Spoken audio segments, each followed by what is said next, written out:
കൊല്ലം കുളത്തൂർ പുഴയിൽ 15 വയസ്സുള്ള മകളെ പീഡിപ്പിച്ച അച്ഛൻ അറസ്റ്റിലായിരിക്കുന്നു. രാജ്കുമാർ ചേരുന്നുണ്ട് കൊല്ലത്ത് നിന്ന് വിശദാംശങ്ങളുമായി. രാജ്കുമാർ, എന്താണ് സംഭവം? കുട്ടി പഠന കാര്യങ്ങളിൽ പുറകോട്ട് പോയപ്പോൾ സ്കൂൾ അധികൃതർ സ്കൂൾ ടീച്ചറിന്റെ നിർദ്ദേശാനുസരണം സ്കൂളിൽ കൗൺസിലിംഗിന് വിധേയമാക്കി. ആ കൗൺസിലിംഗിന് വിധേയമാക്കിയപ്പോഴാണ് ഇങ്ങനെ അച്ഛനിൽ നിന്ന് താൻ പീഡനമേൽക്കുന്നതായുള്ള കുട്ടി വെളിപ്പെടുത്തിയത്. ഇതിന്റെ അടിസ്ഥാനത്തിൽ വീണ്ടും കൗൺസിലിംഗ് നൽകി. പിന്നീട് വീട്ടില് ബന്ധുക്കളെ അറിയിച്ചു. ബന്ധുക്കളുടെ സഹായത്തോടുകൂടി തന്നെ അവരെ കൂടി കൗൺസിലിംഗ് എത്തിയതിനു ശേഷമാണ് ഇത് ചൈൽഡ് വെൽഫെയർ കമ്മിറ്റി അറിയിക്കുകയും അവരുടെ ടീം ഇതിന്റെ ഒന്നുകൂടി കുട്ടിയുടെ മൊഴി രേഖപ്പെടുത്തി.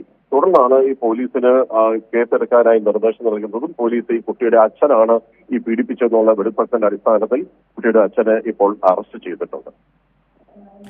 ശരി, കൊല്ലം കുളത്തൂപ്പുഴയിൽ 15 വയസ്സുള്ള മകളെ പീഡിപ്പിച്ച അച്ഛൻ അറസ്റ്റിൽ. സ്കൂളിൽ നടത്തിയ കൗൺസിലിംഗിലാണ് കുട്ടി പീഡന വിവരം പുറത്തു പറഞ്ഞത്.